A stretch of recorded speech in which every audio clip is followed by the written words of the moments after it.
Hi అందరికీ. చూస్తున్నారా recipe ఏంటో? ఫ్రూట్ సలాడ్ అండి. Custard fruit salad. మనము అంటే మిడిల్ క్లాస్ వాళ్ళ గురించి చెప్తున్నా నేను. నేనైతే బేసిక్‌గా ఫ్రూట్స్ ఎప్పుడు తినను. అంటే నాకు జ్వరం రావాలి లేదా ఎప్పుడైనా సిక్ అయినప్పుడు మాత్రమే ఫ్రూట్స్ అండి. అంతే తప్ప అసలు ఫ్రూట్స్ తినే అలవాటు లేదు. సో, మనలాంటి వాళ్ళ కోసం ఈ రెసిపీ. ఇలాంటి రెసిపీ ఏదైనా చేసుకుంటే మనం ఈజీగా 3-4 టైప్స్ ఆఫ్ ఫ్రూట్స్‌ని ఈజీగా పొట్టలోకి పంపేసేయొచ్చు. సో, నేనిక్కడ హాఫ్ లీటర్ మిల్క్‌తో చూపిస్తున్న రెసిపీని మీరు చూసేయండి.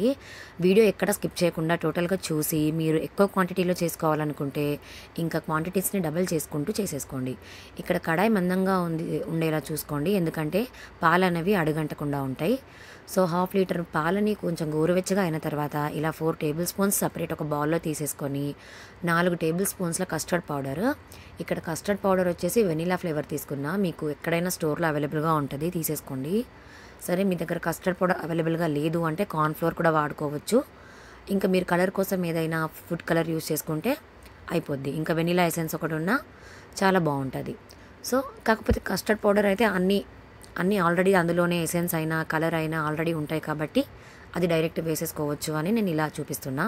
బయట మార్కెట్‌లో కూడా మనం కస్టర్డ్ ఇలానే కదా తినేది, ఫ్రూట్ సలాడ్. సో, పాలన్నీ ఒక పొంగొచ్చిన తర్వాత ఇలా కస్టర్డ్ మనం ప్రిపేర్ చేసుకున్నాం కదా మిల్క్‌లో కలిపి, అదంతా ఇందులో కలిపేసుకొని ఉండలు ఫామ్ అవ్వకుండా మెల్లిగా కలుపుకుంటూ చక్కగా దగ్గర పడేదాకా కలుపుకోండి. కొంచెం దగ్గర పడిన తర్వాత ఇక్కడ నేను చూపిస్తున్నా కదా 2 టేబుల్ స్పూన్ల షుగర్ వేసుకున్నా. మీరు మొత్తం షుగర్‌తోనే చేసుకోవాలి అనుకుంటే ఒక 6-8 టేబుల్ స్పూన్ షుగర్ పట్టుద్ది. నేను మాత్రం ఇక్కడ కండెన్స్డ్ మిల్క్ వేసుకున్నా. అదే అండి మిల్క్ మేడ్.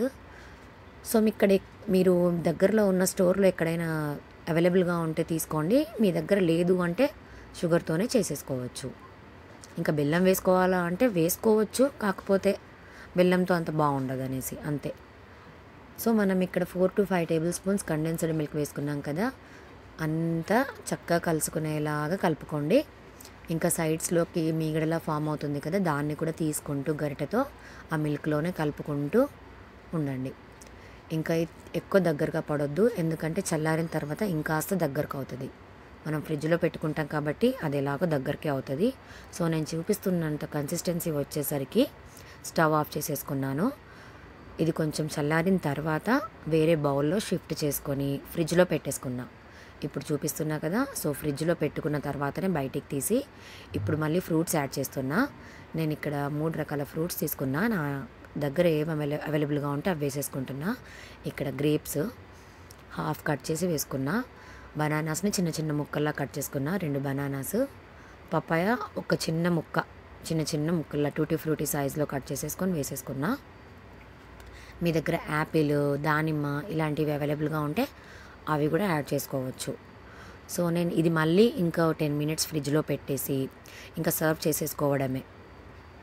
చూస్తున్నారా ఎంత బావుంది. ఇంత ఉంటే టెక్స్చర్ చాలండి. మరీ దగ్గరగా అవ్వద్దు. ఉప్మాలా అయిపోద్ది అప్పుడు. సో, నా దగ్గర పైనాపిల్ కూడా ఉండే అని నాకు అప్పుడే తెలిసింది ఇంట్లో. సో, అది కూడా సర్వ్ చేసే ముందు యాడ్ చేసేసుకొని ఈ హాఫ్ లీటర్ మిల్క్‌కి 4-5 మెంబర్స్‌కి సరిపోయేంత క్వాంటిటీ అయ్యింది. సో, రెసిపీ మీకు నచ్చితే ఫ్రెండ్స్ అండ్ రిలేటివ్స్‌కి తప్పకుండా షేర్ చేయండి. మీరు ట్రై చేసి మీకెలా కుదిరిందో నాకు కామెంట్స్‌లో ఖచ్చితంగా చెప్పండి. సమ్మర్‌లో ఇలా చల్ల చల్లగా ఫ్రూట్ సలాడ్ తిని ఎంజాయ్ చేయండి. Thanks for watching.